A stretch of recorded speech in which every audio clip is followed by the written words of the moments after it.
Dan dikatakan oleh Anies bahwa ada perjanjian bahwa kalau Anies kalah, uang itu harus dikembalikan. Tapi kalau Anies menang, tidak dikembalikan. Artinya dianggap utang itu lunas. Pertanyaan saya, perjanjian yang aneh ini. Kalau kalah justru dianggap hutang, kalau menang malah dianggap lunas.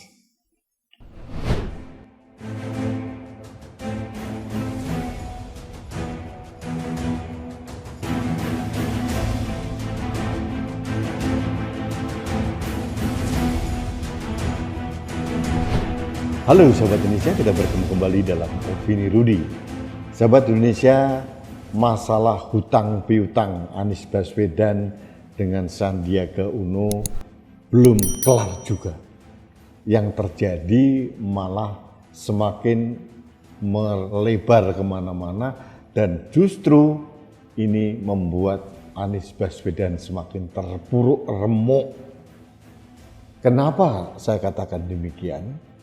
Karena beberapa hari yang lalu ada wawancara Anies dengan salah satu orang dan Anies mencoba menjelaskan hutang itu sebetulnya bukan hutang piutang antara dia dengan Pak Sandiaga Uno, katanya begitu. Dan itu pun bukan uangnya Sandiaga Uno, kata Anies begitu.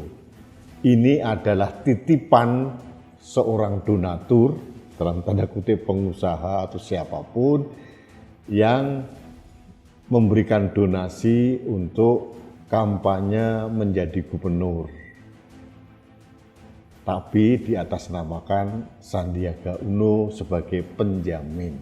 Dan dikatakan oleh Anies bahwa ada perjanjian bahwa kalau Anies kalah, uang itu harus dikembalikan. Tapi kalau Anies menang, tidak dikembalikan. Artinya dianggap utang itu lunas. Pertanyaan saya, perjanjian yang aneh ini. Kalau kalah justru dianggap hutang, kalau menang malah dianggap lunas. Ada beberapa hal yang harus kita sikapi. Ada aturan dari KPU, dalam hal ini KPUD DKI Jakarta, ada batasan orang untuk menyumbang. Nah, ini modus penyelewengan dari peraturan KPUD DKI Jakarta tentang donasi untuk kampanye. Modusnya dianggap hutang piutang. Padahal kalau melihat dari apa yang dikatakan Anies, kalau menang dianggap lunas, ini donasi. Dan ini bagi saya adalah penyesatan atau pembohongan publik yang dilakukan oleh Anies Baswedan dan timnya, bahwa ini adalah sebetulnya bentuk lain dari sumbangan atau donasi dari pihak tertentu. Dan ini ada batasannya, ini dilarang oleh peraturan.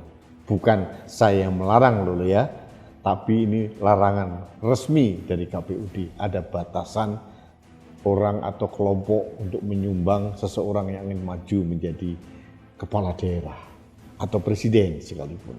Nah, soal yang lain yang menarik adalah dikatakan kalau menang dianggap lunas. Aneh nggak? Aneh sekali. Mungkin menjadi tidak aneh kalau ini bisa dianggap atau dikompensasikan nanti dalam proyek-proyek. Nah, artinya secara tidak langsung ini adalah bentuk KKN, korupsi, kolusi nepotisme yang dikembangkan Anies pada tahun 2016-2017 pada saat dia menjadi calon gubernur. Nah, kita harus menelisik ini. Saat akhirnya Anies menang, siapa yang menikmati hasil dari donasi itu? Ini kalau seorang petaruh, entah dia pengusaha atau apapun namanya, nggak mau uang 50 miliar itu hilang percuma. harus ada cuan kembali. Mungkin kembalinya tidak langsung dibayarkan oleh Anies Baswedan, bisa jadi dalam bentuk kompensasi-kompensasi yang lain, termasuk proyek, termasuk kebijakan atau apapun. Apakah ini bukan bentuk lain dari korupsi, kolusi, dan nepotisme? Menurut saya terang benderang ini adalah bentuk kolusi dan korupsi yang dikembangkan Anies, yang tidak terdeteksi oleh peraturan yang ada. Sebetulnya saya tidak ingin membahas kasus hutang piutang receh ini, tapi menimbulkan sangka bahwa karakter seorang Anies seperti itu. Kalau nanti dia dijadikan calon presiden oleh kelompok tertentu, mungkin modus seperti ini akan berulang kembali. Sumbangan dari kelompok tertentu diselamurkan dalam bentuk hutang piutang dalam tanda kutip, kemudian orang yang bersangkutan akan mendapatkan kompensasi kalau Anies menang.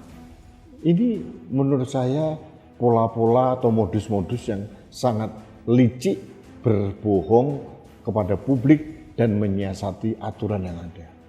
Kalau hanya Gubernur DKI Jakarta membutuhkan dana 50 miliar, apalagi presiden, mungkin 50 triliun atau 5 triliun atau berapapun. Dan nanti negara melalui APBN akan memberikan kompensasi bagi penyumbang dalam tanda kutip atau yang memberikan hutang dalam tanda kutip ini dengan proyek-proyek yang dibiayai oleh uang rakyat. Atau mungkin uang hutangan juga. Secara tidak langsung kitalah yang membayar hutang-hutang yang akan dibuat oleh calon-calon presiden yang model-model seperti ini. Karena kita menyumbang APBN dari pajak kita. Apa ini kita biarkan? Ini modus atau pola yang dikembangkan oleh kepala daerah yang sangat licik dan menyiasati aturan yang ada. Kalau orang mempunyai rekam jejak seperti ini, kenapa sih partai membutakan hati, membutakan nurani untuk tetap mencalonkan orang seperti ini? Kecuali orang itu luar biasa berprestasi seperti Pak Jokowi pada waktu menjadi wali kota 2 periode, kemudian menjadi gubernur. Lawang kenyataannya di Jakarta saja itu di bawah standar performa kerjanya. Hanya dia populer, hanya dia dijadikan ikon atau perlawanan kelompok-kelompok tertentu yang anti pemerintah dan anti Pancasila. Sahabat Indonesia, ini refleksi kebangsaan buat kita semua. Jangan sampai kita mau dipecundangi lagi. Seperti masyarakat Jakarta dipecundangi oleh Anies dengan bantuan model surat hutang piutang model seperti itu. Logika sederhana, mana mau sih orang yang memberikan hutang itu dianggap lunas, kalau Anies menang pasti mendapatkan kompensasi dari proyek lah, atau kebijakan yang menguntungkan orang itulah, kebijakan yang menguntungkan kelompok itulah. Itu yang terjadi. Dan saya hanya menghimbau jangan sampai ini terjadi lagi di level yang lebih tinggi, yaitu pencalonan presiden. Karena pola-pola seperti ini akan terus dilakukan untuk menyiasati peraturan yang ada. Kita harus waspada dan KPU pun harus berhati-hati. Jangan sampai membutakan mata hati hanya dengan menggunakan kacamata kuda, membiarkan modus-modus penyiasatan peraturan itu terus dilakukan oleh kelompok-kelompok tertentu atau orang-orang tertentu. Sekali saya katakan, hati-hati dan waspada. Jangan sampai kita memberikan peluang atau ruang bagi kelompok lain yang ini menciptakan kolusi, korupsi, dan nepotisme di negeri ini. Ini ada aturannya, ada TAP MPR-nya, harusnya ini menjadi musuh bersama kita sebagai bangsa. Kalau tidak, negara kita tetap akan di-framing sebagai negara yang tingkat korupsinya sangat menjijikkan sampai sekarang. Baik sahabat Indonesia, ini sentuhan hati yang ingin saya sampaikan kepada sahabat Indonesia yang mendengarkan opini Rudi kali ini. Mudah-mudahan ini menjadi perenungan buat kita semuanya dan kita bertemu kembali dalam opini Rudi selanjutnya. Salam satu Indonesia, salam Pancasila, saya Rudi Iskandar.